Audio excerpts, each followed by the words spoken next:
Some women don't even know they have just had a chemical pregnancy, except for those that check early and then their period shows up later.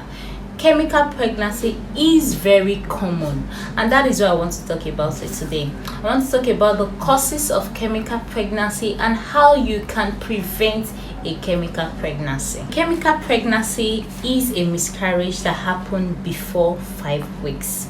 The implantation started and for some reason it could not continue. This usually happens around the time your menses is supposed to come. So a lot of women don't even know it, except if they took a pregnancy test early. That is the only way you can find out that you have just had a chemical pregnancy. So now let's talk about the causes of chemical pregnancy. The most common cause of a chemical pregnancy is chromosomal abnormalities, meaning there is something wrong with the genetic material.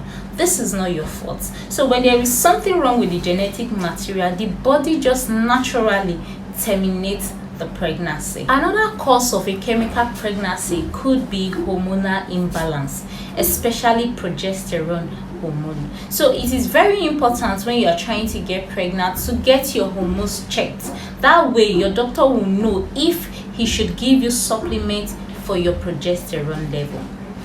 Another cause is poor egg quality.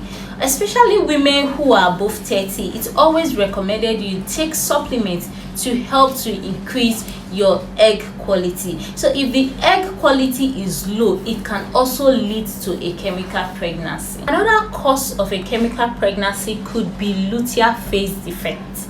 This is when the luteal phase, that's the phase after ovulation, is too short for implantation to occur. It doesn't allow enough time for the embryo to implant, so it can also lead to a chemical pregnancy. Lastly, there is the autoimmune condition. This is a condition where the body's immune system mistakenly attacks the pregnancy, thinking it is a foreign body. So now let's talk about how to prevent a chemical pregnancy. Can you prevent a chemical pregnancy 100%? The answer is no.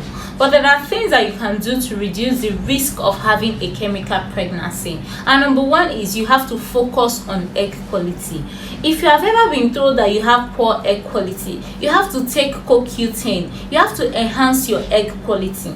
Number two is you have to manage stress. Chronic stress has a way of messing with your hormones.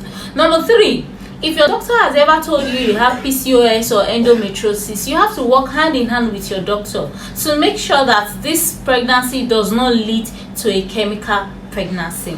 Number four, you have to get your hormones checked. Your progesterone level has to be in place. If it is too low, you have to supplement your progesterone level. So these are things you can do to reduce the risk of having a chemical pregnancy. If you have ever had a chemical pregnancy, listen to me. It is not your fault. It is not your fault. But then there are things that you can do to make sure that it doesn't happen again. If this video was helpful, please subscribe to my channel and thank you for watching. Bye.